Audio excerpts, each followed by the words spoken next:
Hello students, welcome to Brahmas commerce classes. और आज हम स्टार्ट कर रहे हैं क्लास 11 अकाउंटेंसी का इंट्रोडक्शन टू अकाउंटिंग का पार्ट 2। ठीक है, जैसा हम पिछली क्लास में देख चुके हैं कि पहले रिवीजन कर लेते हैं क्या हमने पढ़ा है पिछली क्लास में।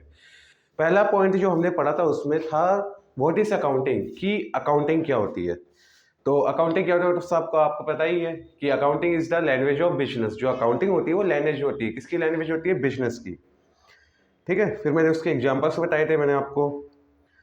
फिर जो सेकंड पॉइंट था वो हमारा क्या था? मीनिंग ऑफ अकाउंटिंग, कि अकाउंटिंग का मीनिंग क्या होता है। तो जैसे उसमें लिखा था, accounting is the art of recording, classifying, summarising and in a significant manner and in terms of money transaction and events which are financial character and interpreting the result thereof. तो ये meaning मैंने बताया था आपको। तो meaning में आपने क्या समझा था कि अकाउंटिंग जो होती है कला होती है। किस चीज की कला होती है? जो बिजनेस से रिलेटेड जितनी भी ट्रांजेक्शन हो रही है उसको हम क्या करेंगे? पहले आइडेंटिफाई करेंगे कौन सी ट्रांजेक्शन हमें रिकॉर्ड करनी है, कौन सी नहीं करनी है। फिर उसको मेजर करेंगे। किस चीज में मेजर करेंगे? मनी की टर्म में। जो ट्रांजेक्शन हो रही है उसको मनी की टर्म में मेजर करेंगे, फिर उसको रिकॉर्ड करेंगे। किस में रिकॉर्ड करेंगे? जर्नल एंट्री में। फिर जर्नल में रिकॉर्ड करने के बाद जितनी भी ट्रांजेक्शन है उनको क्लासिफाई करेंगे, है ना। परचेज के फॉर्मेट में आएगी और सेल्स की सेल्स में आएगी। और क्लासिफाई करने के बाद क्या करेंगे? समराइज करेंगे कि हमने पूरे ईयर में, फाइनेंशियल ईयर में कितना सामान परचेज किया है, कितना सेल्स किया है, कितनी एसेट्स लगाई है और कितना हमने फर्नीचर ऐड किया, ये सब जानेंगे। फिर ये समराइज करने के बाद हम क्या करते हैं? नेक्स्ट स्टेप हमारा क्या रहता है उसमें? नेक्स्ट स्टेप तो हमारा एक मिनट में बताता हूँ आपको, थोड़ा कंफ्यूज में भी हो गया। उसका भी ये था इंटरप्रेटिंग द रिजल्ट, कि जो रिजल्ट आएगा हमारा ट्रायल बैलेंस में हम पहले समराइज कर लेते हैं, फिर रिजल्ट आता है कि हाँ कितना प्रॉफिट हुआ है, कितना लॉस हुआ है, वो उसमें देखते हैं हम कि फर्म में कितना प्रॉफिट हुआ है और कितना लॉस हुआ है। Interpreting the result year of में, है ना, ये लिखा हुआ है उसमें। और फिर उसके बाद नेक्स्ट स्टेप हमारा क्या होता है? कम्युनिकेट करते किसके साथ? यूजर्स के साथ। जो फर्म के यूजर्स होते हैं, हमें लगता है कि हाँ यूजर्स, इनको जानकारी देना जरूरी है, वो यूजर्स होते हैं। तो हम क्या करते हैं? हम उन्हें फिर जानकारी देते हैं कि जितना भी हमारा जो रिजल्ट आता है तो उसकी जानकारी हम देते हैं यूजर्स को। ठीक है, ये सब आप पढ़ चुके थे। फिर उसके आगे क्या था हमारा? ऑब्जेक्टिव्स ऑफ अकाउंटिंग, कि अकाउंटिंग के ऑब्जेक्टिव्स क्या होते हैं। तो वो पहला पॉइंट क्या था हमारा? मेंटेन अकाउंटिंग रिकॉर्ड्स, कि हम सारे रिकॉर्ड्स मेंटेन करते हैं अकाउंटिंग के। फिर डिटरमाइनिंग प्रॉफिट एंड लॉस, कि हम प्रॉफिट एंड लॉस निकालते हैं उसमें। फिर फाइनेंशियल पोजीशन जानते हैं। फिर फैसिलिटेस में वो मैनेजमेंट इन डिसीजन मेकिंग, कि जो अकाउंटिंग होती है वो हेल्प करती है किसमें? डिसीजन मेकिंग करने में। ठीक है, फिर क्या लिखा है? Providing accounting information to user, जो अकाउंटिंग की इन्फॉर्मेशन होती है प्रोवाइड करते हैं किसको? यूजर को, जैसे मैंने आपको मीनिंग ऑफ अकाउंटिंग में बताया। फिर एडवांटेज ऑफ अकाउंटिंग हमारा पॉइंट था, हमने एडवांटेज ऑफ अकाउंटिंग पढ़ा था कि एडवांटेज ऑफ अकाउंटिंग क्या होता है। इसमें पहला पॉइंट हमारा क्या था? Assistant to management in decision making. जो एडवांटेज होता है अकाउंटिंग का उसमें क्या है? पहला पॉइंट कि जो अकाउंटिंग होती है मैनेजमेंट के डिसीजन में वो हेल्प करती है। सेकंड, प्रॉफिट और लॉस जानने में हेल्प करती है। सेम ऑब्जेक्टिव जैसा ये भी है, बस थोड़ा सा चेंजेस है।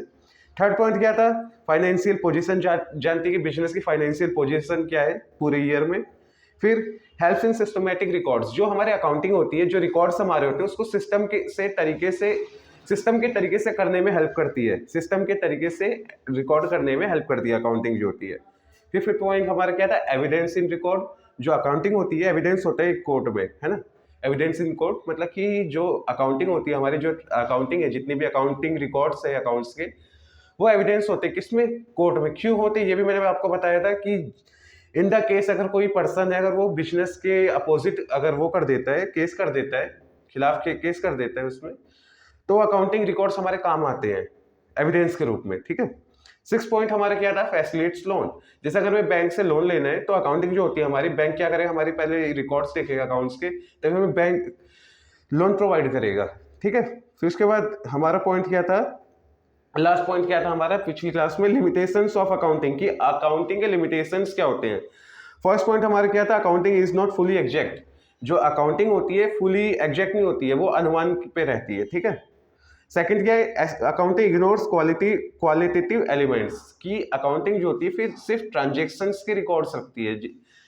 जितने भी फाइनेंशियल कैरेक्टर की जितने भी वो मनी की टर्म में जितने भी ट्रांजेक्शन उनको रिकॉर्ड कर दिए, और कोई अगर वो एक्टिविटीज होती है उसको रिकॉर्ड नहीं करती है, वो क्वालिटेटिव एलिमेंट्स में आ जाएगा। थर्ड हमारा क्या है, accounting ignores price level changes. जो अकाउंटिंग होती है इग्नोर करती है, किस चीज को इग्नोर करती है, प्राइस लेवल चेंजेस को, कि मार्केट की वैल्यू पहले क्या थी और अब क्या है। और फोर्थ पॉइंट हमारा क्या है, विंडो ड्रेसिंग। जो अकाउंटिंग होती है उसका जो लिमिटेशन है विंडो ड्रेसिंग की तरह है। कैसे, वो मैनिपुलेट करता है अकाउंटिंग को, किसमें, हाइयर प्रॉफिट दिखाने में। जैसे यूजर्स को हमें हाइयर प्रॉफिट दिखाने में वो करता है। फिर हमारा आज की क्लास में हम पहले कहां से स्टार्ट करेंगे मैं आपको बता देता हूं। आज हम स्टार्ट करें ब्रांचेस ऑफ अकाउंटिंग, कि अकाउंटिंग के ब्रांचेस क्या क्या है। पहले हम लिख लेते हैं ब्रांचेस ऑफ अकाउंटिंग, कि अकाउंटिंग के ब्रांचेस क्या है। पहले, इससे पहले जो प्रीवियस क्लास है, मैं आपसे यही बोलूंगा कि प्रीवियस क्लास जो पिछली क्लास हमारी, उससे पहले आप अच्छे से देखिए समझे फिर यहाँ पर आए, क्योंकि कुछ कुछ वर्ड्स है वो आपको समझ नहीं आएंगे। तो ब्रांचेस ऑफ अकाउंटिंग में क्या क्या आ जाएगा, हमारे जो अकाउंटिंग के जो ब्रांचेस होते हैं वो कौन कितने प्रकार के होते हैं, वो होते हैं आपके 5 टाइप्स के होते हैं, 5 प्रकार के होते हैं। कौन कौन से होते हैं जो ब्रांचेस, अगर पेपर में आ जाता है कि how many types of branches of accounting, how many types of branches of accounting, तो आप उसमें क्या लिखेंगे, 5 types of branches of accounting. पहला कौन सा हमारा होता है, फाइनेंशियल अकाउंटिंग होता है, जो अभी हम करेंगे 11th 12th में। मैं आपको ये बताऊंगा स्टेप बाय स्टेप आगे, ठीक है।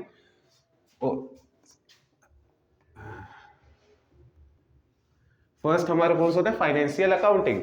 सेकंड को क्या होता है हमारा, मैनेजमेंट अकाउंटिंग।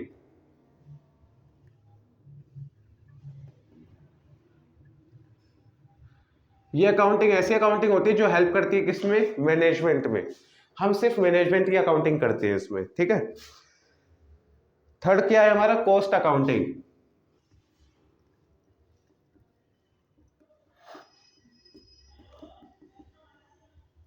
फोर्थ पॉइंट हमारा क्या है, सोशल रिपोर्टिंग अकाउंटिंग, यही है ना, हाँ। फोर्थ पॉइंट हमारा सोशल रिपोर्टिंग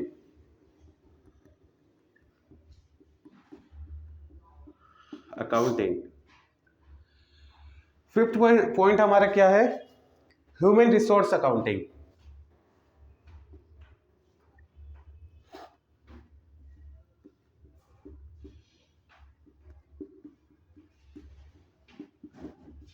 अब ये जो हमारे टाइप्स है अकाउंटिंग के, 5 प्रकार के हैं, तो हम एक एक करके जान लेते हैं कि क्या चीज क्या है इसमें, ठीक है। एक मिनट, मेरे को 1 मिनट का समय दीजिए आप।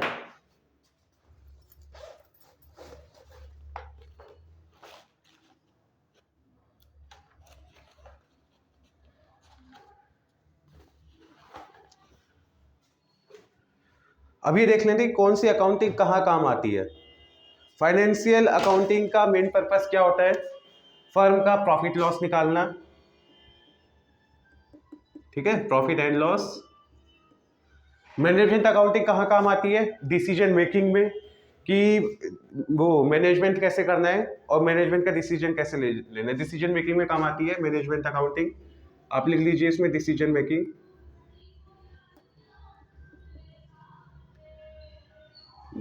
एक मिनट, डिसीजन मेकिंग ही है ना, हाँ डिसीजन मेकिंग होगी, DECISION, decision.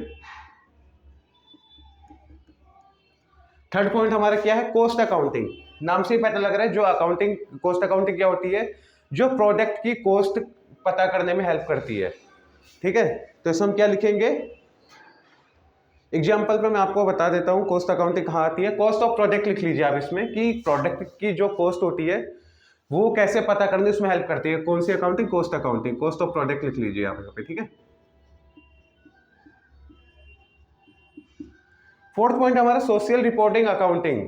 Social reporting accounting ऐसी अकाउंटिंग होती है कि जैसे कोई कंपनी है, एग्जांपल कोई भी कंपनी आप ले लीजिए, रिलायंस ले लीजिए, टाटा कंपनी ले लीजिए, ये है, इसकी जैसे खुद की फैक्ट्री है, मतलब कंपनी है ये कोई, है ना, रतन टाटा की कोई फैक्ट्री है, ठीक है।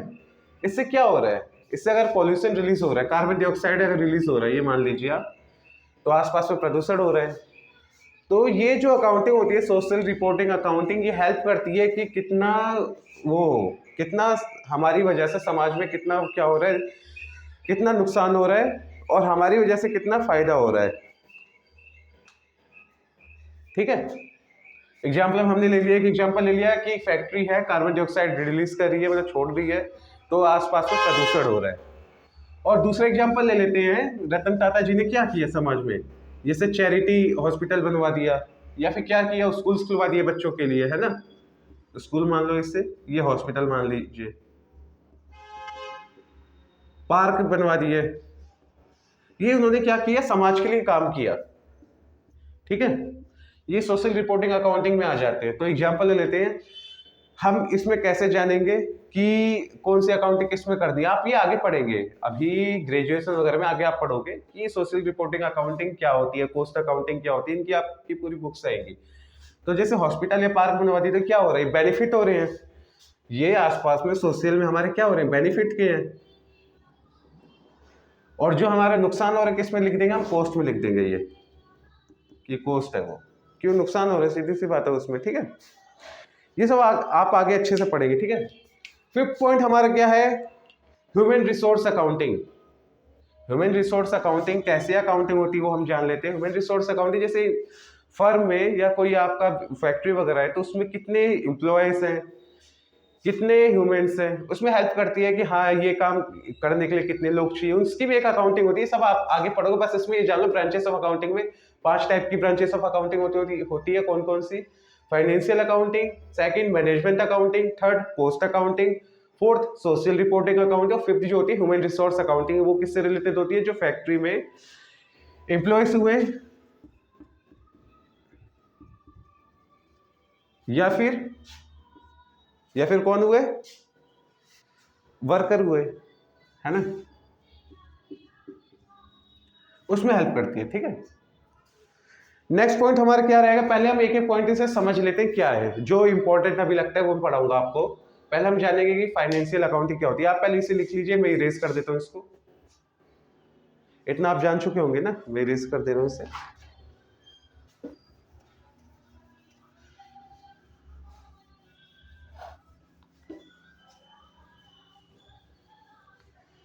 ब्रांचेस ऑफ अकाउंटिंग का पहला पॉइंट हमारा क्या था, फाइनेंशियल अकाउंटिंग। अब हम ये जानेंगे कि फाइनेंशियल अकाउंटिंग होता क्या है, वो अच्छे से मैं आपको लिखवा देता हूं क्या होता है वो। ठीक है, पहला पॉइंट हमारा क्या था,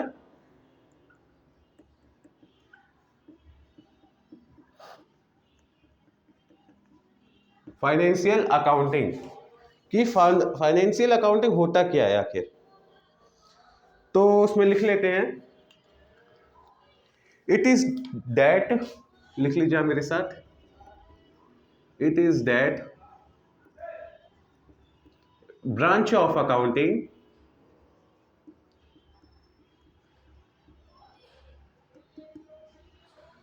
जो अकाउंटिंग होती है, फाइनेंशियल अकाउंटिंग ब्रांच अकाउंटिंग होती है, वो क्या, विच रिकॉर्ड्स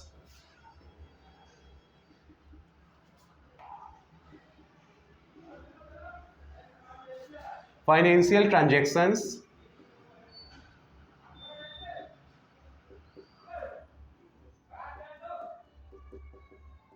एंड इवेंट्स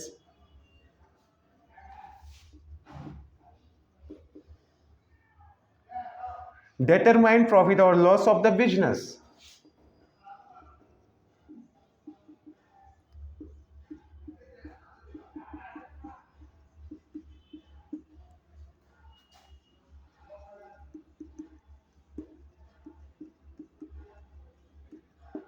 इसमें क्या पॉइंट है वो हम समझ लेते हैं।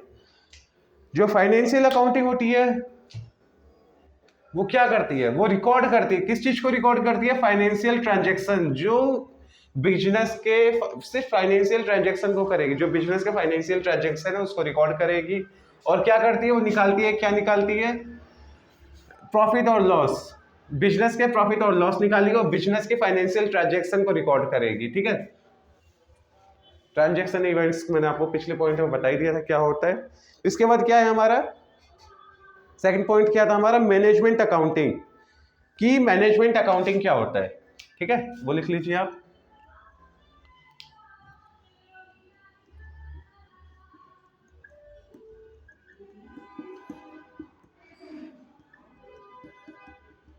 कि मैनेजमेंट अकाउंटिंग क्या होती है। मैनेजमेंट अकाउंटिंग भी ऐसे लिखवा देता हूं मैं आपको, लिख लीजिए। It is that branch of accounting, जो मैनेजमेंट अकाउंटिंग है ब्रांच ऑफ अकाउंटिंग में आती है, branch of accounting which records ही है ना, हाँ नहीं सॉरी विच रिकॉर्ड्स नहीं है, which is concern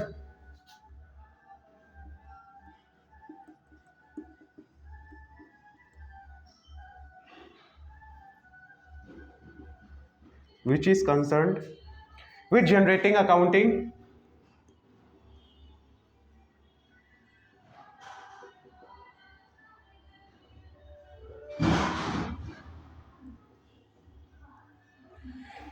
information as it with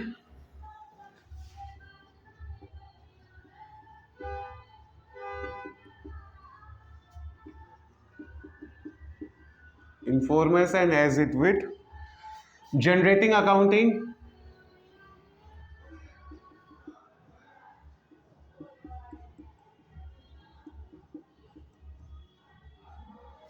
information as it enables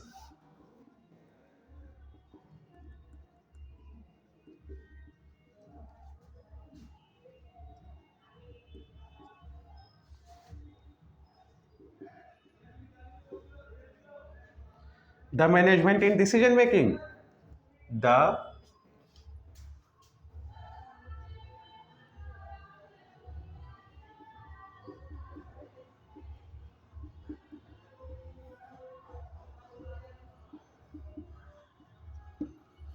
अब मैनेजमेंट अकाउंटिंग क्या होती है मैं अच्छे से आपको समझा देता हूं। जो मैनेजमेंट अकाउंटिंग होती है वो क्या करती है, वो कंसल्ट करती है ऐसी अकाउंटिंग इंफॉर्मेशन को जो जनरेट करती है।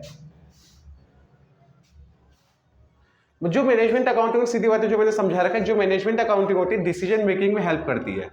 वो अकाउंटिंग को देखती है और समझती है, फिर उसके बाद क्या करती है, डिसीजन लेने में हेल्प करती है कि हाँ मैनेजमेंट पे ये डिसीजन होना चाहिए, ये नहीं, ठीक है, ये करना चाहिए, ये स्टेप, ये एक्टिविटी आगे करनी चाहिए और ये एक्टिविटी नहीं करनी चाहिए, वो जनरेटिंग करती है, ठीक है। और नेक्स्ट पॉइंट हमारा क्या है, कॉस्ट अकाउंटिंग। तो मेरे को इसे इरेज करना होगा, आप लिख लीजिए, नहीं लिखे हो तो मैं साइड हो जाता हूँ एक मिनट के लिए, ठीक है।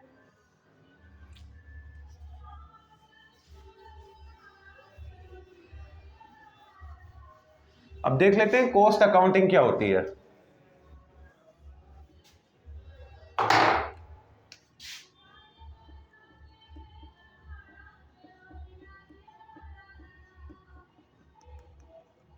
What is cost accounting?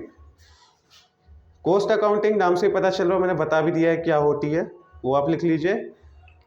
वही पहला हमारे कुछ वर्ड्स वैसे रहेंगे, this branch of accounting, this branch of accounting, फिर क्या है, is concerned with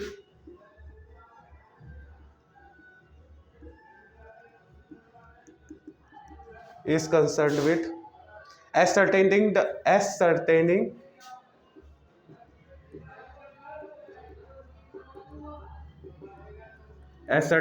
loss of the product,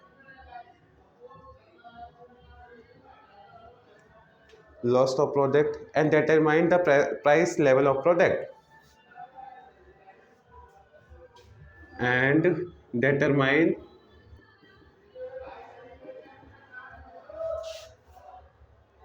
the price of product।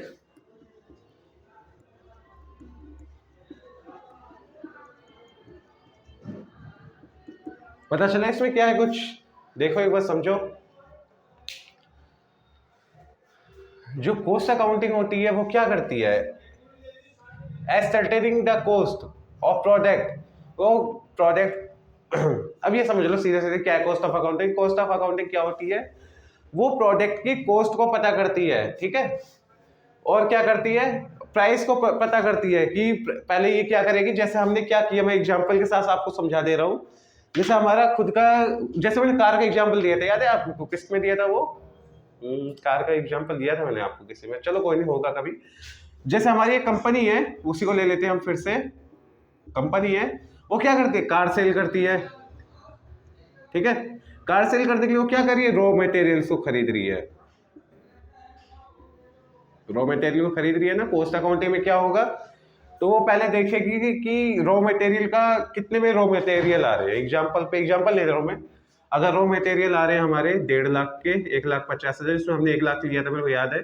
1.5 lakh रुपए के हमारे रॉ मटेरियल्स आ रहे हैं, ठीक है। सारा मिला के अदर एक्सपेंसेस आ जा रहा है हमारे, कन्वेंस वगैरह सब मिला के, मैं ये मान लीजिए 1 लाख उसमें मान लीजिए। एग्जाम्पल दे रहा हूँ मैं सीधे, रियल वाली कार पे मत समझना, कहीं सोचो कि सर ने तो बहुत सस्ती कर दी कार, ठीक है। इतना हो गया, कितना हो गया, टोटल आ रहे हैं आपके, कॉस्ट आ रही है एग्जांपल में हम ना, ये देखो रॉ मटेरियल्स आ रहा है हमारे, कितने आ रहे हैं, 1.5 लाख के आ रहे हैं। अदर कन्वेंस कितने आ रहे हैं, अदर एक्सपेंसेस जो है 1 लाख रुपए आ रहे हैं, उसमें सारा मिक्स है, जितना भी होगा मेंटेनिंग चार्जेस वगैरह जितना भी होगा सब मिक्स होगा।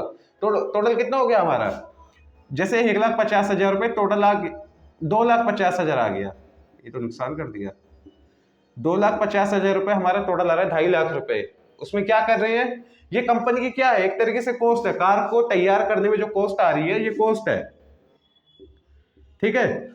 ये तो कॉस्ट अकाउंटिंग हो गई। अब इसमें कॉस्ट अकाउंटिंग आप ये देखेंगे कि प्राइस ऑफ प्रोडक्ट, ये है कि हमारी कार की कॉस्ट कितनी आ रही है, कार बनाने, जो हमारी कार हम तैयार कर रहे हैं, मैन्युफैक्चर कर रहे हैं, उसकी कॉस्ट आ रही है 2.5 लाख रुपए। अब उसका हमें प्राइस क्या रखना चाहिए, तो इसका प्राइस सीधी बात, हम अपना भी प्रॉफिट देखेगी ना कंपनी, तो क्या करेगी, अगर इसे 4.5 लाख में बेच दिया, जैसे 3 लाख नहीं 3.5 लाख में बेच दिया जैसे, है ना, 3,50,000 में बेच देना सही है। तो कॉस्ट अकाउंटिंग किसमें हेल्प करेगी, पहले क्या करेंगे कि एक प्रोडक्ट को उठा लेंगे, प्रोडक्ट को देखेगी, हाँ जैसे हमने कार सेल का ले लिया, इसका रॉ मटेरियल कितने का आ रहा है, मतलब ये कॉस्ट और अदर एक्सपेंस कितने का आ रहे हैं, जो भी होंगे, जो भी खर्चे होंगे, अब वो पहले देखती है कि हाँ इसमें कितनी कॉस्ट आ रही है, कॉस्ट हमारी आ रही है कितने, 2.5 लाख रुपए की। फिर ये होता है कि हाँ 2.5 लाख रुपए अगर कॉस्ट आ रही है तो प्रॉफिट तो हमें कमाना ही है, तो हमें इसे 3.5 लाख में बेच देते हैं। ये क्या आ जाएगा, प्राइस ऑफ प्रोडक्ट, ये प्रोडक्ट की प्राइस है, ठीक है। ये कॉस्ट हो गई आपकी, ये प्राइस हो गई, यही होता है कॉस्ट अकाउंट में, यही है मोटा मोटा, ठीक है। अब ये आप आगे समझेंगे जब इसका पूरी एक सब्जेक्ट के रूप में आपके पास आएगी ये, तब आप समझेंगे क्या होती है वो, ठीक है। अभी आपके सिलेबस में नहीं है, आउट ऑफ सिलेबस है, पर धीरे धीरे आपके सिलेबस में आएगी ये। इसके बाद हम क्या जान लेते हैं, नेक्स्ट पॉइंट हमारा है, जो कि क्लास 11 में आपको पढ़ना बहुत जरूरी है, नहीं पढ़ोगे तो फेल हो जाओगे।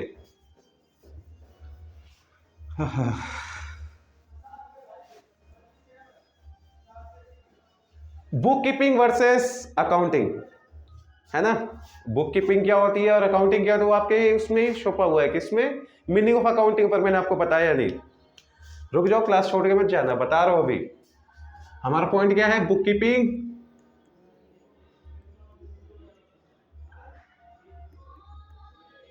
वर्सेस अकाउंटिंग, कि अकाउंटिंग में बुक कीपिंग क्या है और सॉरी अकाउंटिंग में अकाउंटिंग क्या है, बुक कीपिंग क्या है, ठीक है। अभी हम जान लेते हैं, ये आपको इसमें ही मीनिंग ऑफ अकाउंटिंग में भी कई वर्ड्स छुपे हुए हैं, वो आप देख नहीं पाए, कहीं की बुद्धू हो ना, इसलिए पहले हम इसमें जान लेंगे क्या है वो, फिर आपको आगे बताऊंगा क्या चीज, स्टेप बाय स्टेप क्या है वो, ठीक है। पहले हम जान लेते हैं कि बुक कीपिंग का स्कोप क्या होता है। बुक कीपिंग इन्वॉल्व्स, लिखो, बुक कीपिंग, पहले मैं लिखवा ही देता हूं, अच्छे से समझाऊंगा बाद में। Book keeping involves identification,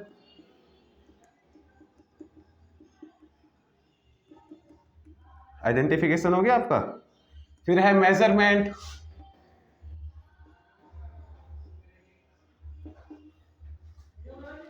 recording, and क्या है लास्ट, क्लासिफाइंग। ये हमारा क्या है, स्कोप है, किस चीज का स्कोप है, अकाउंटिंग का। पहला स्टेप जो आता है हमारा बुक कीपिंग, अब हम ये जान लेते हैं अकाउंटिंग का स्कोप क्या होता है।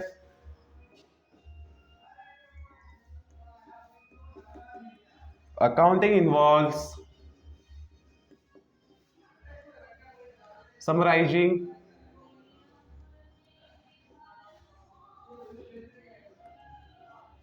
And interpreting the result thereof, नहीं इंटरप्रेटिंग द रिजल्ट नहीं है, मैं बता रहा हूं आपको, and interpreting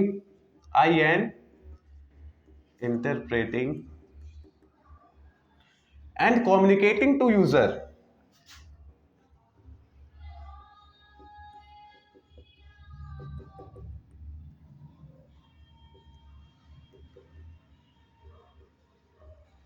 इतना हो गया सेक्सिंग पॉइंट में। आपको एक एक पॉइंट बताऊंगा अभी, आप पहले बस ये जान लो। स्टेज देख लेते हैं, दूसरे क्या है हमारे स्टेज है, फर्स्ट बाद में दिखा दूंगा। ये स्टेज जान लेते हैं। It is primary stage. जो बुक कीपिंग होती क्या होती है, प्राइमरी स्टेज होती है। कई लोगों को डाउट होगा प्राइमरी क्या मतलब होता है। अब प्राइमरी स्कूल में समझ लेना इसको, जो स्कूल वाला प्राइमरी होता है वो अलग है, ये अलग है, ठीक है। और जो अकाउंटिंग होती है वो क्या होती है, सेकेंडरी स्टेज होती है। It is secondary stage. Mistake क्यों हो रही है आज मेरे से, secondary, it is secondary stage. कैसे होगी सेकेंडरी स्टेज वो देख लेते हैं। देखें, अकाउंटिंग बिगन्स,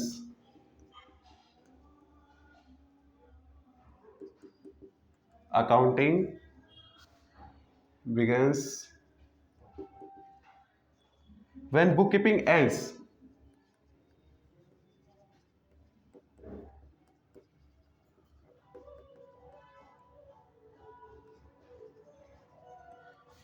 ठीक है, थर्ड पॉइंट हमारा क्या है, this job is routine in nature.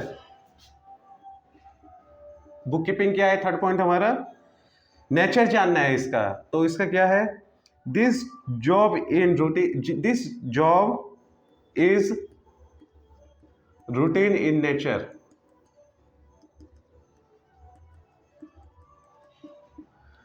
और इसका क्या है, किसका, अकाउंटिंग का, इसका नहीं, अकाउंटिंग का। This job is analytical in nature. This job is analytical in nature. ठीक है, इतना समझ आया। फिर क्या है हमारा, अब बुक कीपिंग कौन करता है और अकाउंटिंग कौन करता है ये भी बता देता हूं। इट इज परफॉर्म्ड बाय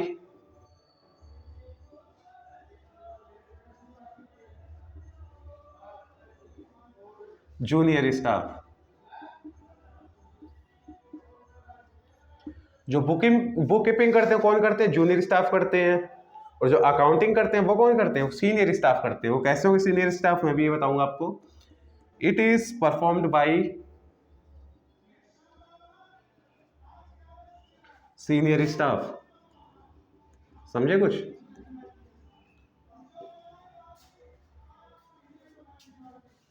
और बुक कीपिंग में क्या है, नेक्स्ट हमारा स्किल्स का आएगा। स्किल्स में क्या है, लिख लेते हैं, it does not require special skills. It does not requires special skills. Book keeping वाले को, जो जूनियर स्टाफ होता है उसको स्पेशल स्किल्स की जरूरत नहीं होती है। वो कैसे नहीं होगी मैं आपको बताऊंगा आगे। और अकाउंटिंग में आ जाते हैं, वो क्या है, इट इज परफॉर्म्ड, नहीं sorry, it requires special skills. जो अकाउंटिंग जो करेंगे उसको क्या स्पेशल स्किल्स आनी चाहिए। इट रिक्वायर REQUI होगा ना इधर, RE रिक्वायर स्पेशल स्किल्स। ठीक है, तो समझे,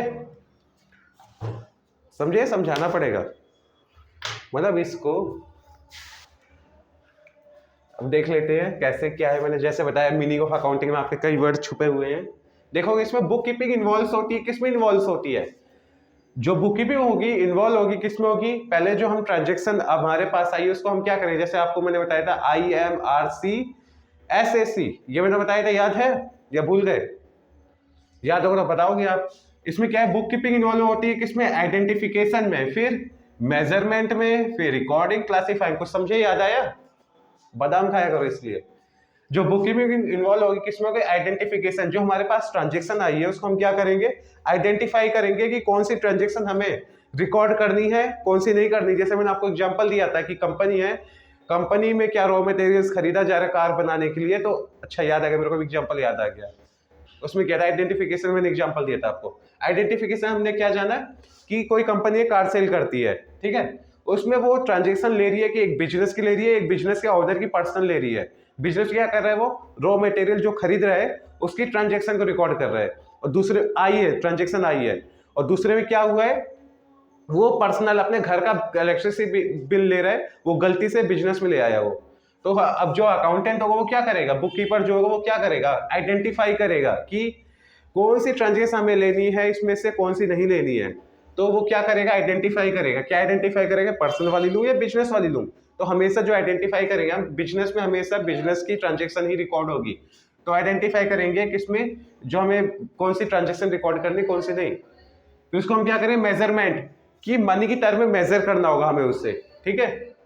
फिर रिकॉर्ड करेंगे, यहाँ पे आइडेंटिफिकेशन आप समझ लियो, ये मनी की टर्म में रिकॉर्ड किस में करेंगे हम, जर्नल में। क्यों करेंगे ये जर्नल में रिकॉर्ड, कि क्रोनोलॉजिकल ऑर्डर लगा के हिसाब से हम उसमें सीक्वेंस वाइज, डेट वाइज हम उसमें रिकॉर्ड करेंगे, ठीक है, आगे पीछे नहीं होगा उसमें। तो ये लिख लीजिए किस में रिकॉर्ड करेंगे, जर्नल में रिकॉर्ड करेंगे।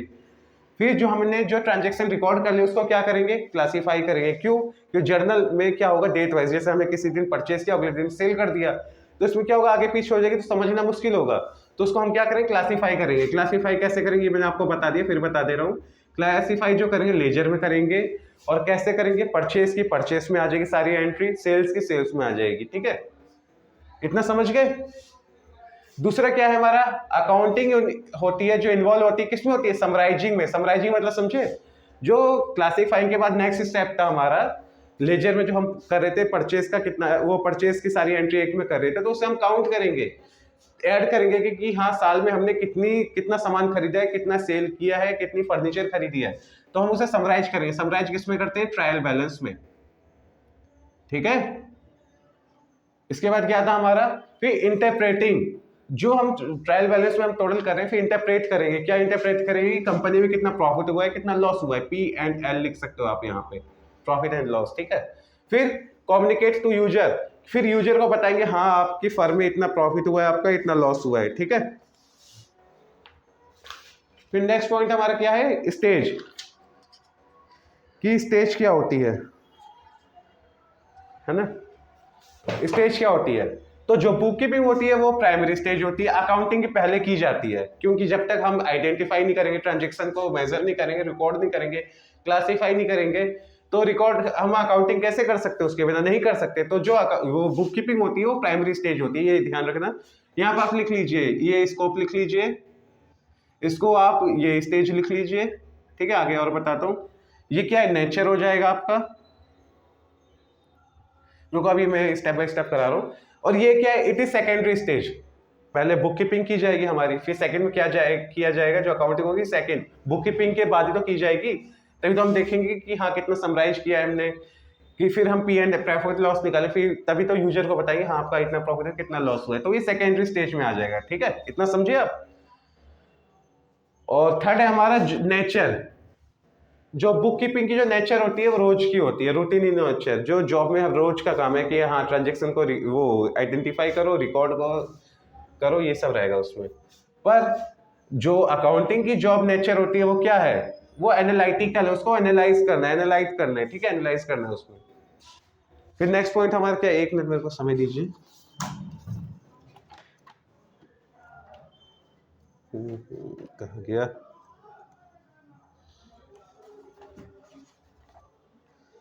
काफी पीछे से शोर आ रहा है, उसे इग्नोर करो, कोई दिक्कत नहीं है। थोड़ा सा ये मैं कोशिश करूँगा काम आए, पर आसपास के लोगों को नहीं बोल सकते ना।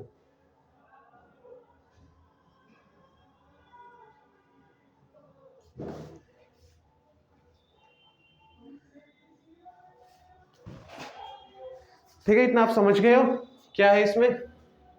फिर हमारा फोर्थ पॉइंट क्या है, परफॉर्म, कि कौन स्टाफ क्या परफॉर्म कर, कौन स्टाफ है जो ये परफॉर्म कर सकता है, कौन है कि अकाउंटिंग को परफॉर्म कर सकता है। यहाँ पे आप परफॉर्म लिख दीजिए, PERFORMED, परफॉर्म। जो बुक कीपिंग होती है हमेशा जूनियर स्टाफ करता है, सीनियर स्टाफ नहीं कर सकता है। क्यों, क्योंकि इसमें स्किल्स ही होती है सीनियर स्टाफ को अकाउंटिंग करने में, ठीक है, ठीक है। अकाउंटिंग कौन करेगा? हमेशा सीनियर स्टाफ करेगा। अब ये भी समझेंगे क्या होता है ये आगे आगे। फिर हम देख लेते हैं स्किल्स कि स्किल्स क्या होनी चाहिए बुक कीपर पे और अकाउंटेंट पे। तो skills, it does not require special skills. Book keeper को हमेशा कोई स्पेशल स्किल्स की जरूरत नहीं पड़ती है। वो अगर स्किल्स भी नहीं होगी तो भी वो बुक कीपिंग कर सकता है, बस उसे थोड़ा मैथमेटिक्स वगैरह आनी चाहिए और अकाउंटिंग की बेसिक नॉलेज होनी चाहिए। और वो इसमें अकाउंटिंग में क्या करना चाहिए? स्पेशल स्किल्स आनी चाहिए। कैसे आनी चाहिए? जैसे एग्जांपल पे ले लेते हैं हम, जैसे वो हम अभी 11th-12th पढ़ रहे हैं। 11th-12th के बाद हम क्या करें? बीकॉम करेंगे, है ना। बीकॉम करने के बाद क्या करेंगे हम उसमें बुक कीपिंग कर सकते हैं। वो बीकॉम वाले बुक कीपिंग कर सकते हैं आराम से। पर जो अकाउंटिंग होती है वो हमेशा सीधे स्टाफ करते हैं। सीए हो गए, चार्टर्ड अकाउंटेंट ही करता है। क्यों? क्योंकि उस पर स्पेशल स्किल्स है, उसने वो चीज पढ़ रखी है कैसे वो करना है। ठीक है, वो चीज आप आगे समझोगे। ठीक है, ये हमेशा सीए करता है, ये बीकॉम करता है, बीकॉम वाला कर सकता है स्टूडेंट्स जो है। ठीक है, फिर नेक्स्ट पॉइंट हमारा क्या है वो देख लेते हैं हम आगे। नेक्स्ट पॉइंट हमारा अकाउंटिंग इंफॉर्मेशन कि जो अकाउंटिंग इंफॉर्मेशन क्या है। ठीक है, वो लिखवा देता हूं मैं आपको। लिख लिया होगा आपने, वैसे तो मैंने गलती सिर्फ कर दिया, कोई बात नहीं।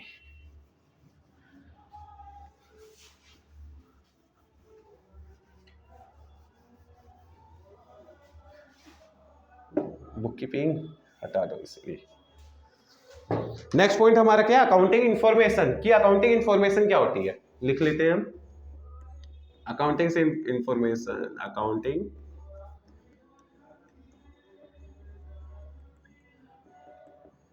Accounting information. ठीक है, जो अकाउंटिंग होती है रेफर करती है फाइनेंशियल स्टेटमेंट को, जो जनरेट करती है वो, जिसे जनरेट किया जाता है बुक कीपिंग द्वारा। ठीक है, मैं बता देता हूँ आपको, लिखवा ही दे रहा हूँ, अच्छे समझा दूँ, उसमें अभी ऐसा समझ नहीं आएगा। इट रेफर्स टू द, लिख लीजिए आप, it refers to the financial statement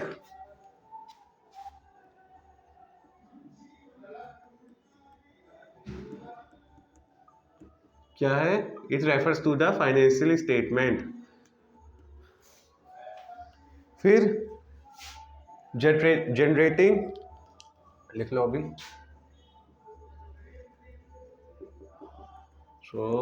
THROUGH to the processes of book keeping.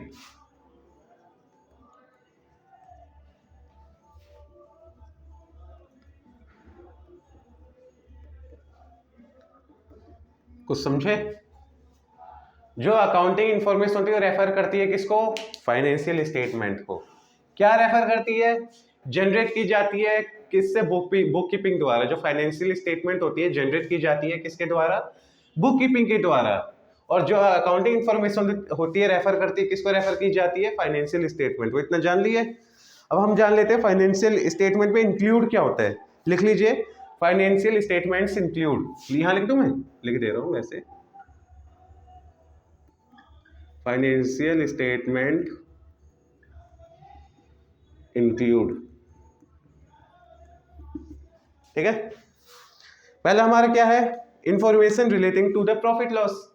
सीधी बात है, जो हम फाइनेंशियल स्टेटमेंट निकालेंगे उसमें क्या क्या इंक्लूड रहेगा? पहले तो हमारे लेगा हमारा लाभ कितना हुआ, हानि कितनी हुई है, प्रॉफिट एंड लॉस कितना हुआ है। लिख लीजिए आप, इंफॉर्मेशन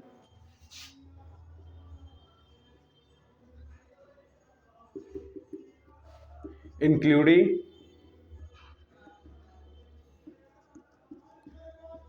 प्रॉफिट एंड लॉस। समझे? एक मिनट। ठीक है, जो फाइनेंशियल स्टेटमेंट किसमें इंक्लूड रहता है? उसकी जो इंफॉर्मेशन है प्रॉफिट एंड लॉस से इंक्लूड रहेगी।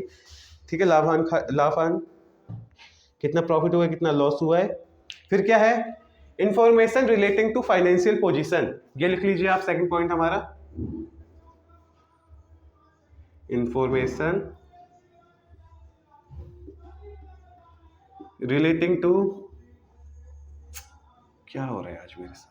Information relating to financial position.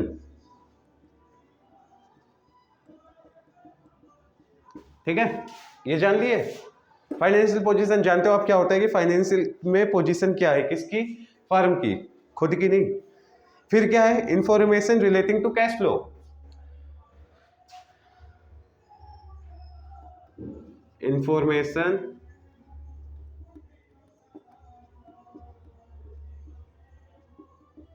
Relating to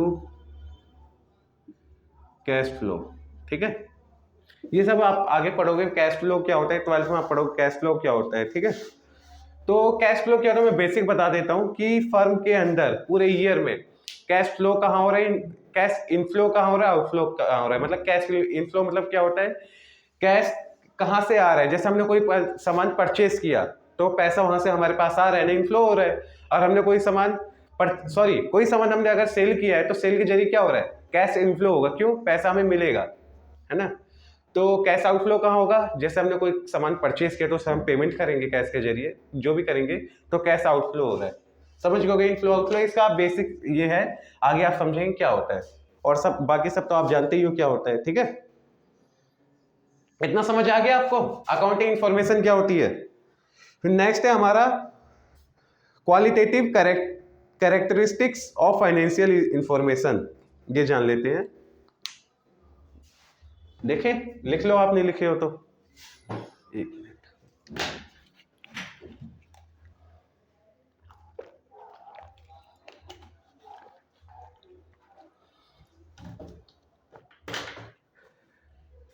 erase कर दूं मैं सब।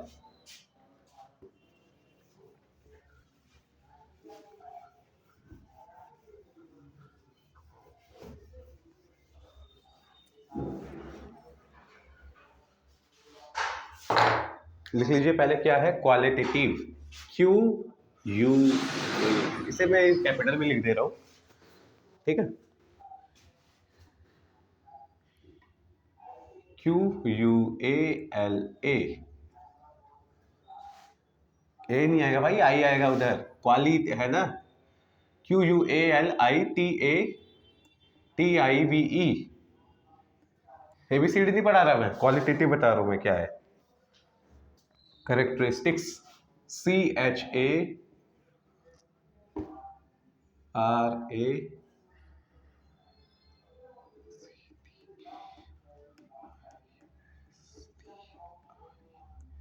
कैरेक्टरिस्टिक्स, 6 नहीं है, S, कैरेक्टरिस्टिक। ठीक है, of accounting information, of accounting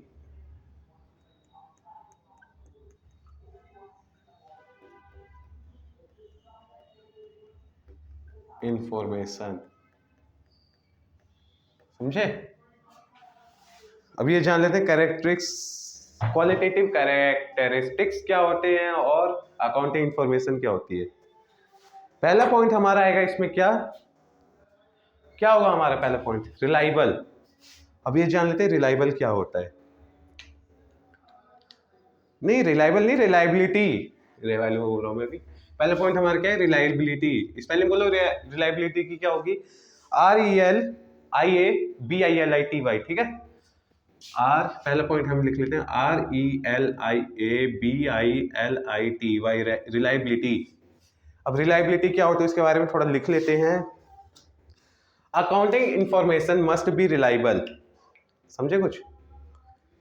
reliable मतलब क्या होता है, गूगल मत करना। क्या है पहला, अकाउंटिंग इंफॉर्मेशन ना, हाँ, अकाउंटिंग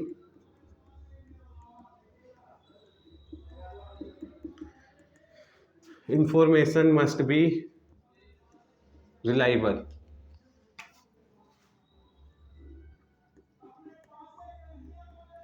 कि अकाउंटिंग इंफॉर्मेशन में वो जो होती है रिलायबल होती है। रिलायबल मतलब ट्रस्ट, ट्रस्ट मतलब क्या होता है, भरोसा। ठीक है, ट्रस्ट लिख दे रहा हूं, समझ जाना। वैसे क्या होता है ये ट्रस्ट, भरोसा भी लिख दे रहा हूं। कई बच्चे आ जाएंगे उसमें, कहेंगे सर ट्रस्ट मतलब कौन सा।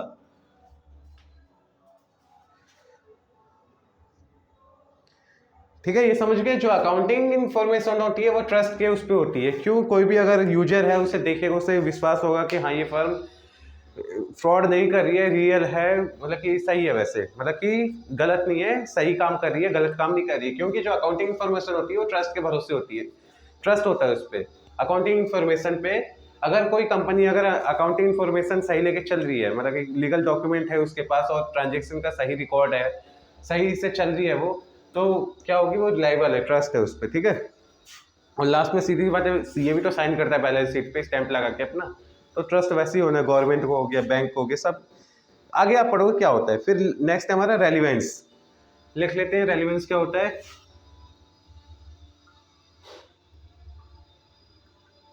What is relevance? रेलिवेंस क्या होता है ये देख लेते हैं। Accounting information must be relevant to the user which helps him in decision making. नाम से पता लग रहा है पर मैं बता भी दूंगा फिर भी।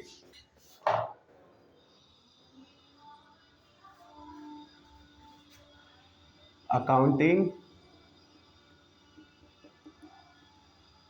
इंफॉर्मेशन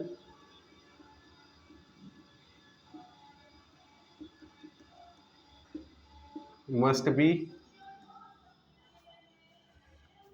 रेलिवेंट, इसे ब्लैक से लिखना सही है, थोड़ा हाईलाइट दिखाना है ना। Relevant to the user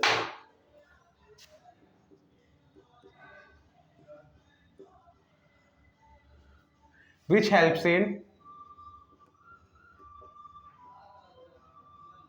which helps in which helps him in, not a in, ठीक है, which helps him in decision making।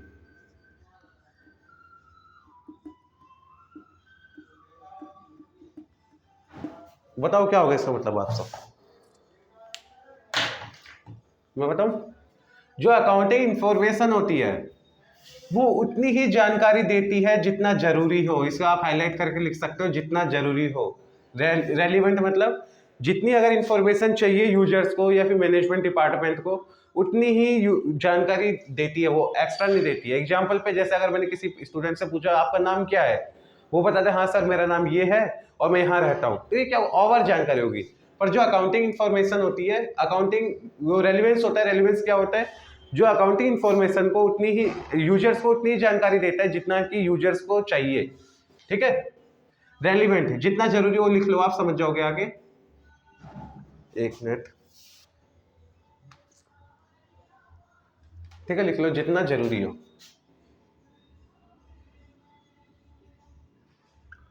To the user, सीधी बात है, अकाउंटिंग इंफॉर्मेशन होती है उतनी ही जानकारी जितना जरूरी होता है। किसको देती है? यूजर को देती है। क्यों देती है? कि उसकी हेल्प हो सके किसमें? डिसीजन लेने में, ठीक है। इतना समझ गया आप। थर्ड पॉइंट हमारा क्या है? अंडरस्टैंडेबिलिटी। लिखवा देता हूं इसका भी मतलब क्या होता है। थर्ड पॉइंट हमारा understandability, UNDER,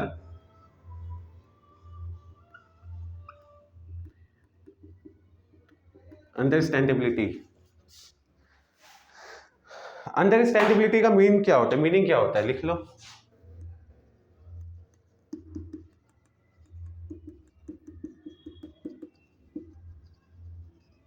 understandability mean that the information must be, अरे ब्लैक क्यों लिख के आ गया मैं,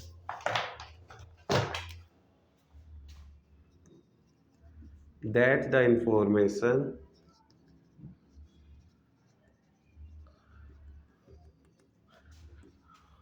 must be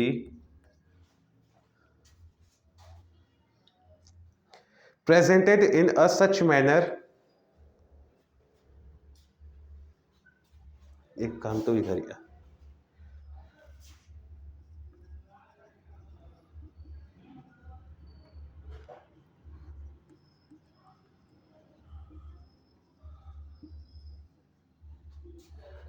that user are able to understand easily।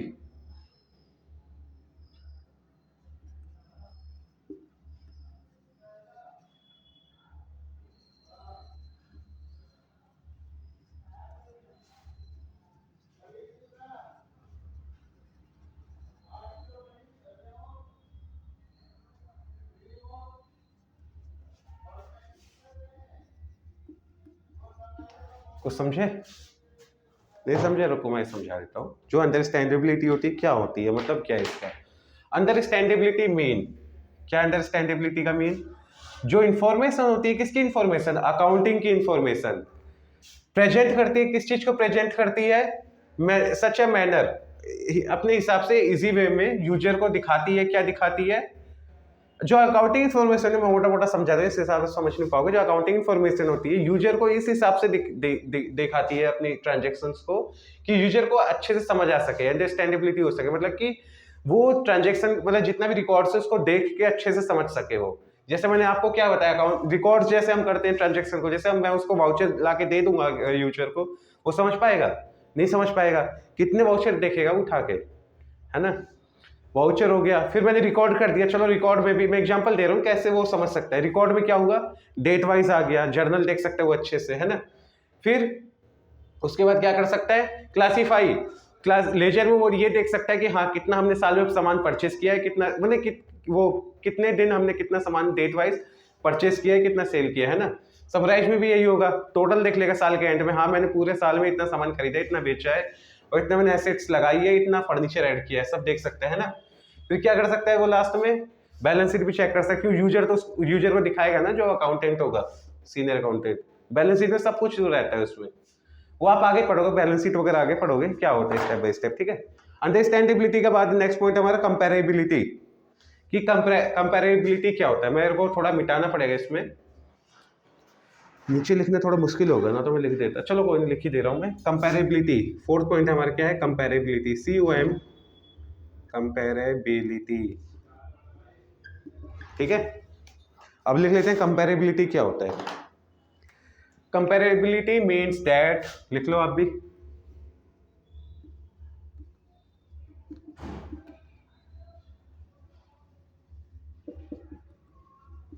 comparability means that the user should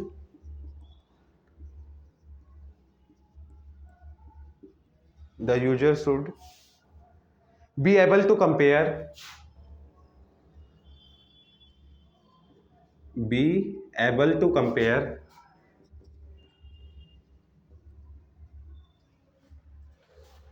the accounting information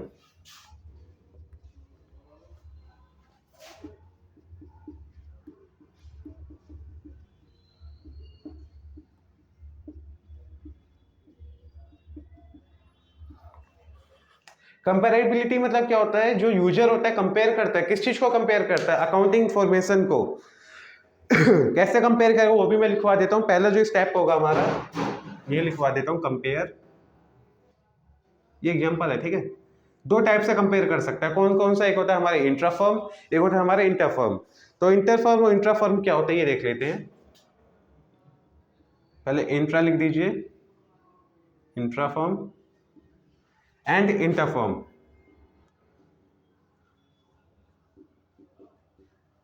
इंट्राफर्म क्या होता है, जो यूजर्स है वो क्या देखेगा, इस साल की बैलेंस शीट देखेगा, अपनी फाइनेंशियल पोजीशन देखेगा, और पिछले साल की फाइनेंशियल पोजीशन देखेगा, कि इस साल की फाइनेंशियल पोजीशन में और पिछले साल की फाइनेंशियल पोजीशन में क्या चेंजेस हैं, ठीक है। समझे, नहीं समझे, एग्जांपल में दे देता हूं, कि आपका अगर पेपर हुआ है ना, अगर आपने कोई टेस्ट दिया है, तो आप टेस्ट में क्या करोगे, पहले ये देखोगे, या घर पे जाके दिखाओगे, तो आपकी जो मम्मी पेरेंट्स होंगे वही देखेंगे कि इसने इस साल ये नंबर लाए, पिछले साल इतने नंबर कम आए थे, या फिर पिछले टेस्ट में इतने ज्यादा नंबर आए थे, इस बार कम क्यों आए। यही कंपेयर करेंगे आपस में ही, खुद के साथ जो कंपेयर करता है वो किसमें आ जाएगा, इंट्राफर्म।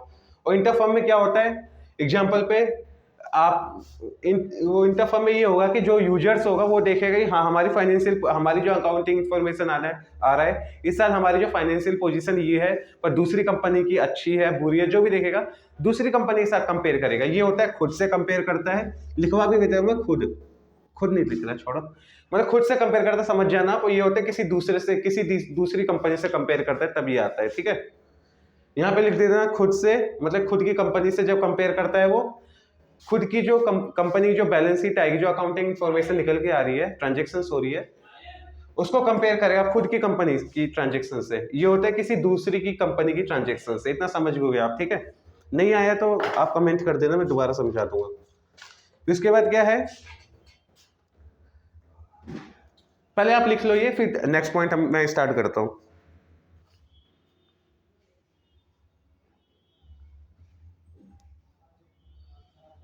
हो गया, इरेज कर दूं मैं। नेक्स्ट पॉइंट क्या हो सकता है ये बताओ आप। जो भी पॉइंट है आपको शायद उसका इंतजार भी होगा।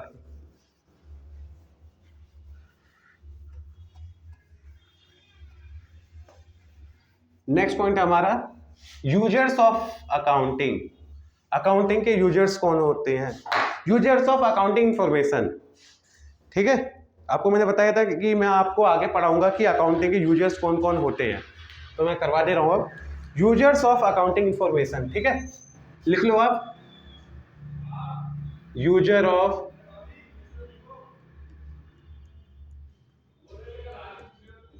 अकाउंटिंग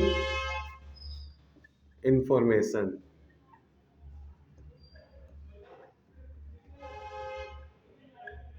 अकाउंटिंग इंफॉर्मेशन यूजर कौन कौन हो सकते हैं? कौन कौन हो सकते हैं बताओ। एक मिनट,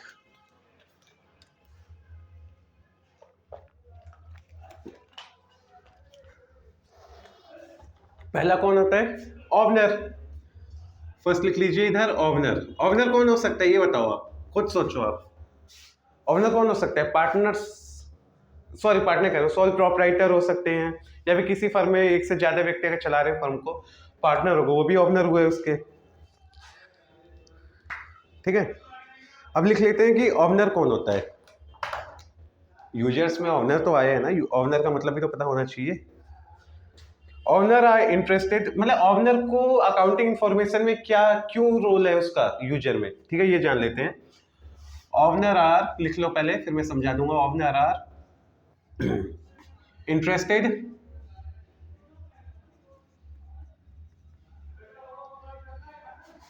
इन अकाउंटिंग इंफॉर्मेशन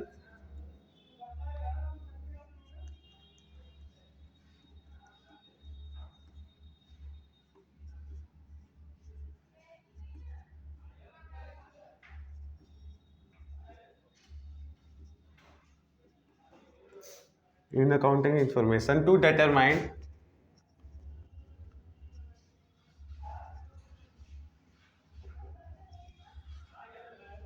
प्रॉफिट और लॉस।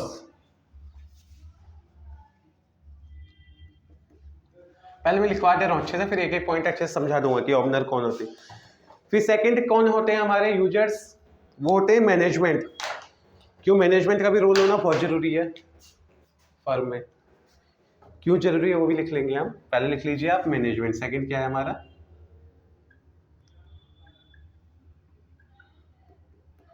मैनेजमेंट। कि मैनेजमेंट को हम अकाउंटिंग इंफॉर्मेशन क्यों देते हैं, ठीक है, लिख लीजिए। Because management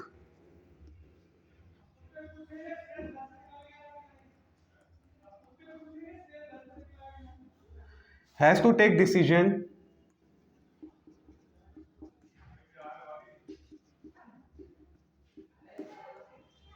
regarding cost, investment, etc.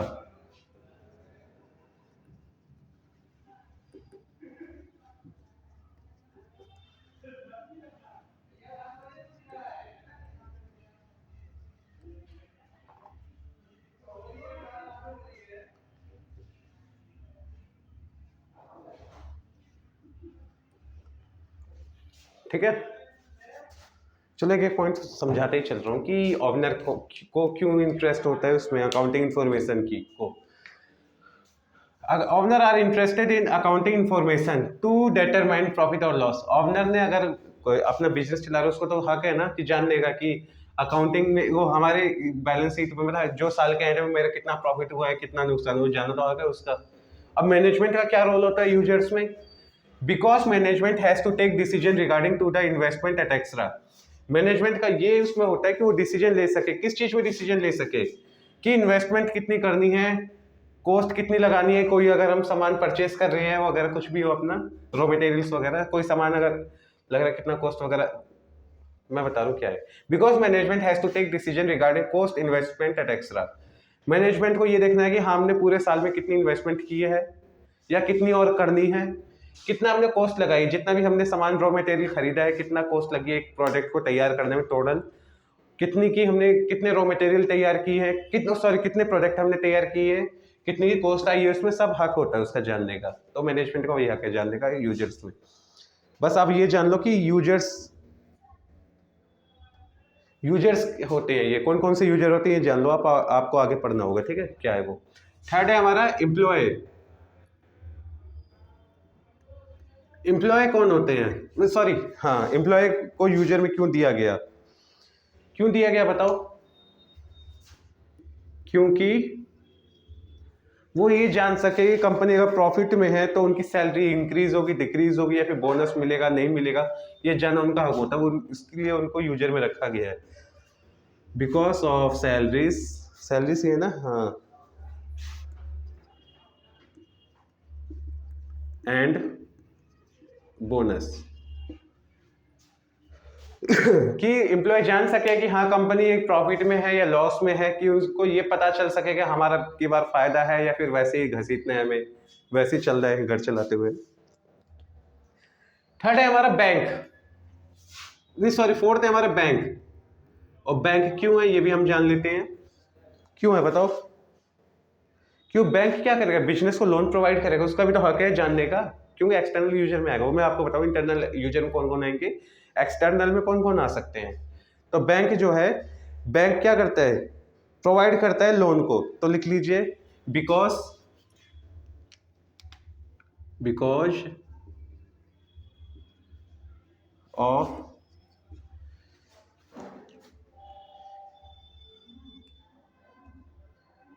नहीं बिकॉज मतलब बिकॉज बैंक लिख लीजिए, because bank provide a loan, है ना, बिकॉज बैंक प्रोवाइड लोन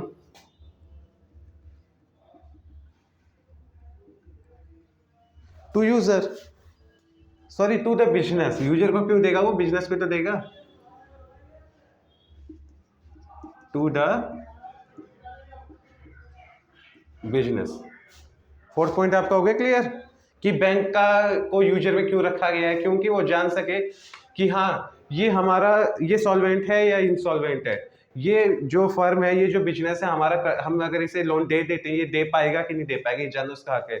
इसलिए वो अकाउंटिंग की इंफॉर्मेशन को देखता है, यूजर की अकाउंटिंग इंफॉर्मेशन में आता है वो। फिर थर्ड फिफ्थ कौन आएगा हमारा, इन्वेस्टर्स। इन्वेस्टर, इन्वेस्टर क्यों जरूरी है फर्म में, अकाउंटिंग इंफॉर्मेशन उसका क्या रोल है। इन्वेस्टर का इसलिए हक है कि वो आगे चल के पैसे इसमें इन्वेस्ट करे ना करे, क्योंकि वो मनी को इन्वेस्ट करता है इसमें, इसलिए अकाउंटिंग यूजर में उसका नाम आया है। लिख लीजिए investors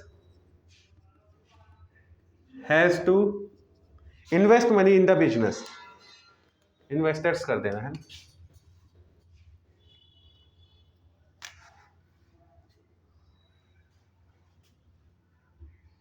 investors has to invest money in the business. अरे यार ब्लैक चल नहीं रहा,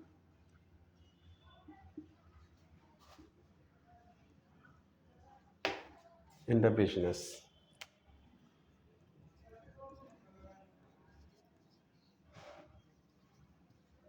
समझे।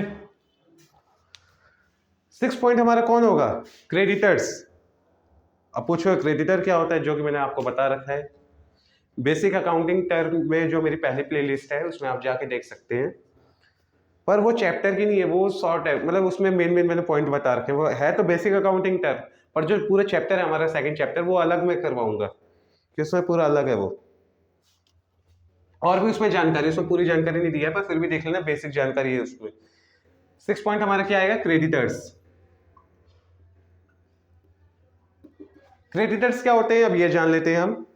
वो डिटरमाइन करते हैं credit worthiness of the business, कि अकाउंटिंग इंफॉर्मेशन की, हाँ ये जान लो अभी क्रेडिटर्स होते हैं, ये आप आगे पढ़ना क्या होता है, क्यों इसका रोल है इसमें, to determine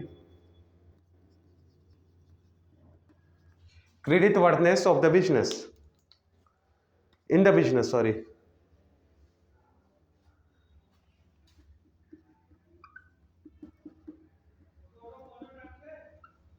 वर्थनेस of the business.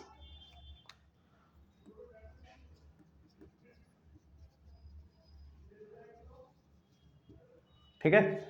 Seventh point हमारा क्या है, गवर्नमेंट। अब ये क्या है, क्रेडिटर समझ लो।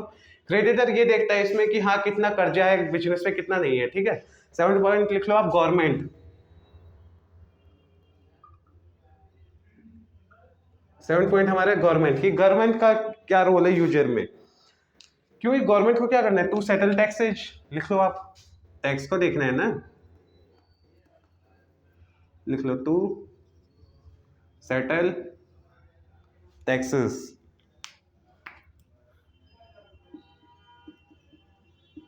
ठीक है, इतना समझ आया। लास्ट पॉइंट भी है, 8 पॉइंट हमारा होगा रिसर्चर्स। रिसर्चर्स होगा 8 पॉइंट हमारा। ठीक है,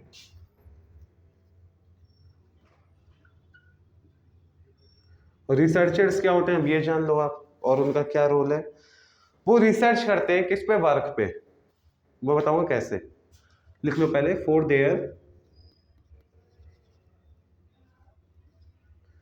देयर रिसर्च वर्क।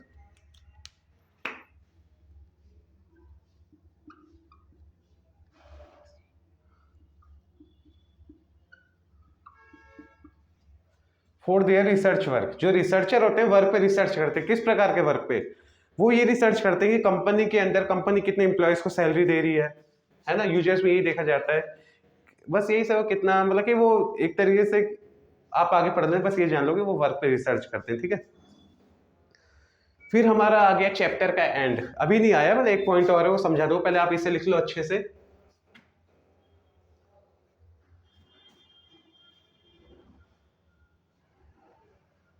ठीक है, मैं इरेज कर दूं इसे अब।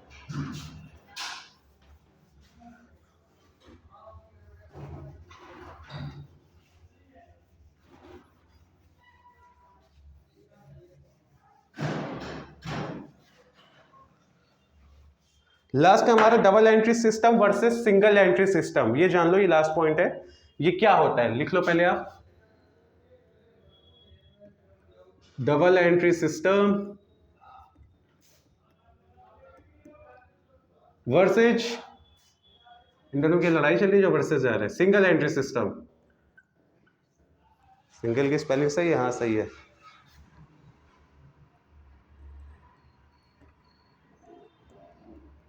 अब इसमें क्या है ये देख लेते हैं हम। पहले आप नीचे देख लो, डबल एंट्री सिस्टम में क्या आएगा, सिंगल एंट्री सिस्टम में क्या आएगा। ठीक है, एक तरफ लिख लो आप डबल एंट्री,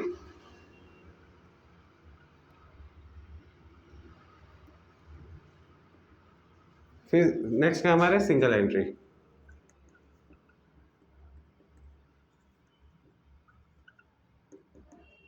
अब ये क्या होते हैं ये देख लेते हैं हम।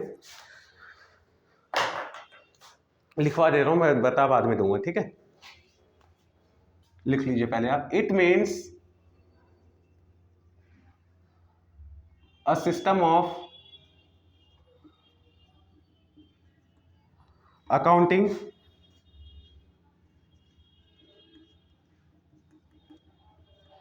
which records both aspects,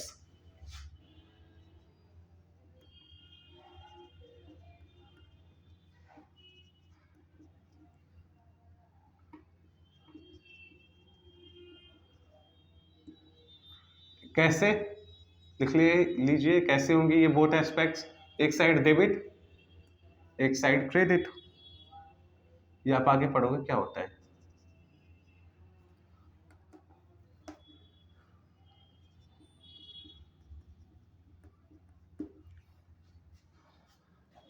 इसमें क्या आएगा सिंगल एंट्री में, it means recording of one aspect of transaction.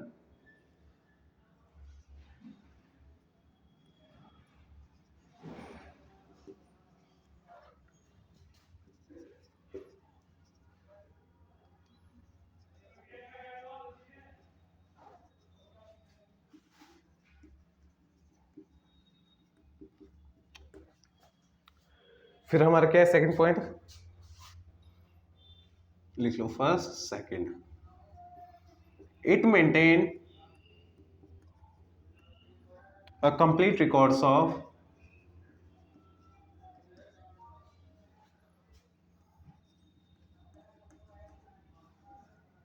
Each transactions.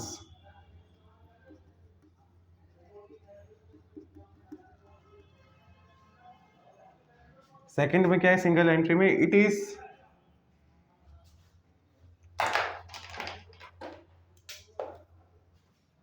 लिख लो, it is also known as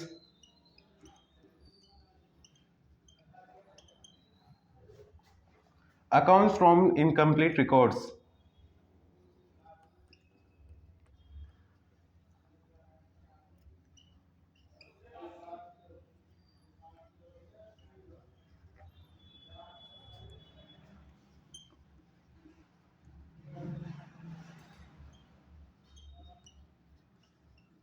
ठीक है, इतना समझ आए। लास्ट पॉइंट थर्ड है हमारा, क्या लिख लो, पहले समझाऊंगा बाद में।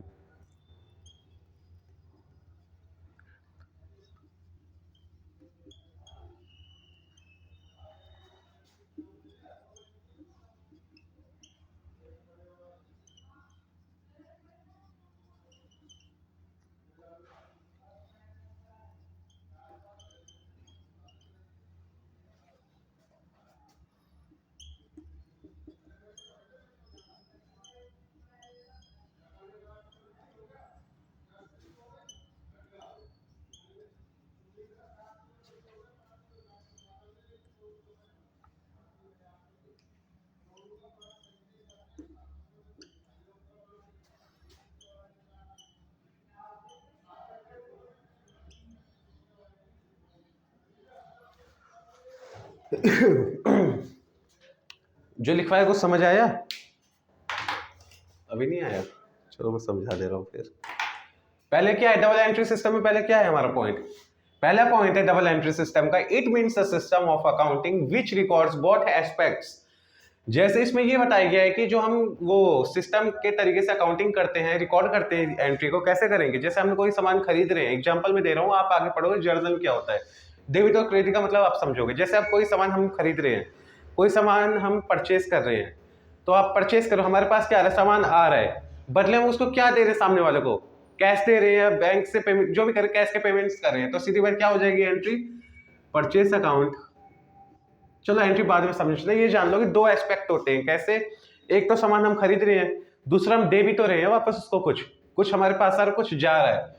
तो वही आपको आगे समझाऊं क्या होता है ये, अभी बस इतना जान लो, दो एस्पेक्ट होते हैं डेबिट और क्रेडिट के। वैसे सिंगल एंट्री सिस्टम में जान लो क्या होता है, it means recording of one aspect of transaction. इसमें क्या किया जाता है सिंगल एंट्री में, कोई अगर सामान खरीद लिया तो लिख दिया जाता है, हाँ भाई ये 100 रुपए का इतना सामान मैंने खरीद लिया है। वही नहीं करता है हमारे पास किससे मैंने पेमेंट की, यूपीआई की या वो बैंक से किया या कैश किया, वो ये नहीं लिखता है। खाली वो क्या करता है, हाँ मैंने ये सामान खरीद लिया है बस। ठीक है, दूसरा क्या है हमारा, it maintain a complete records of transaction each transaction. जो डबल एंट्री सिस्टम में क्या किया जाता है, मेंटेन किया जाता है कंप्लीट ट्रांजेक्शन को, जितनी भी एक एक ट्रांजेक्शन को अच्छे से कंप्लीट करके रिकॉर्ड किया जाता है उसमें। ठीक है, इसमें क्या है सेकंड पॉइंट हम देख लेते हैं सिंगल एंट्री सिस्टम में, it is also known as account from incomplete records. इसमें क्या है, इसको हम किस नाम से जानते हैं, इसमें क्योंकि ट्रांजेक्शन को अच्छे से नहीं किया जाता है, आधा अधूरा करके छोड़ दिया जाता है, पूरा नहीं किया जाता है। जैसे उसमें किया जाता है कंप्लीट रिकॉर्ड्स किया जाता है मेंटेन करते हुए, इसको मेंटेन तरीके से नहीं किया जाता है, आधा अधूरा करके छोड़ देते हैं इसमें। थर्ड में क्या है, ये आपका अलग से वो है, मैं आपको आगे पढ़ाऊंगा क्या होता है, बस इतना जान लो अभी इसमें क्या लिखा है, इन the system all the transaction accounts from prepared. इसमें क्या बताया जा रहा है, सिस्टम के तरीके से मतलब कि और जितने भी अकाउंट्स है उसको प्रिपेयर किया जाता है थर्ड पॉइंट में। अब इसमें देख लेते हैं, in the system we maintain only personal and cash book. जो सिंगल एंट्री सिस्टम में किया जाता है पर्सनल, एक तो पर्सनल खोल के पर्सनल के ट्रांजेक्शन कर लेते हैं, अगर कोई वो ओनर है कोई सिंगल एंट्री सिस्टम कर रहा है उसके सिंगल एंट्री सिस्टम चलता है। एग्जांपल है जैसे कोई भी आप देख लो, छोटे मोटे ये रेस्टोरेंट वगैरह हो, कोई भी हो गया, कुछ भी हो गया, वो क्या करते हैं बुक में एक ट्रांजेक्शन करते हैं। हाँ भाई क्या करते हैं उसमें खुद का भी, अगर हम उन्होंने क्या किया खुद के भी खर्चे किए ना उसको भी रिकॉर्ड कर देंगे, और बिजनेस के तो करेंगे करेंगे। वही क्या है, the system maintain only personal and cash book, बस यही है इसमें खाली। इतना समझ गए आप सब क्या क्या होता है, एक बार हम रिवीजन कर लें कि हमने क्या क्या पढ़ा आज, देख लेते हैं।